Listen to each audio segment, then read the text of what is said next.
लगता है वो वापस आ गई हैं। मुझसे फजूल के ना चोंचले उठाए नहीं जाते किसी के।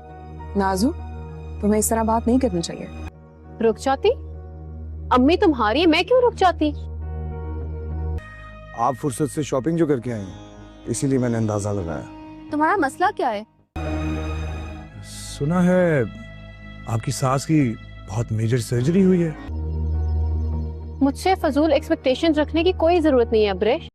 नाज़रीन, आप देखेंगे कि रोहान के सामने तो नाज़ो की असलियत आ ही रही है, क्योंकि पहले तो वो बहुत अच्छी बनी हुई थी इसके सामने और उसकी माँ का ख्याल रखती थी, लेकिन जब से उसकी माँ बीमार हुई है और उसे पता चला है कि ये कैसी नाज़ो बहू है, ना तो उसकी ख्याल रखती है और ना ही उसकी अच्छी तरह देखभाल कर रही है, इस तरह उस पर बहुत ही उसे गुस्सा आता है और वो कहता है कि नाज़ो तुम मेरी माँ का क्यों नहीं ख्याल रखती। तो इस पर वो कहती है कि मैं क्या करूँ, जैसा मुझसे रखा जाता है मैं वैसा ही रखती हूँ। उसकी बेटी भी तो है, अब्रिश को बुला लो, वो अपनी माँ का ख्याल रख ले। इस पर रोहान को बहुत ही गुस्सा आता है। रोहान कहता है कि ये कैसी लड़की है, मैंने कैसी लड़की से शादी कर ली, काश मैं उसे देख लेता, इसकी ये तमाम असलियत, तो मैं इसके साथ कभी भी शादी नहीं करता। इधर आप देखेंगे कि नाज़ो की अब सबके सामने असलियत आ रही जा रही है। वो तो अब्रिश को जब आती है माँ बाप के घर तो अब्रिश को खूब सुनाती है और कहती है कि जाओ अपनी माँ के घर, अपनी माँ की खिदमत करो, तुम्हारा भाई तो ये एक्सपेक्ट मुझसे करता है कि मैं तुम्हारी माँ की खिदमत करूँगी, मुझसे खिदमत वगैरह नहीं होती, तुम उसकी बेटी हो, तुम जाओ उससे खिदमत करो। इस पर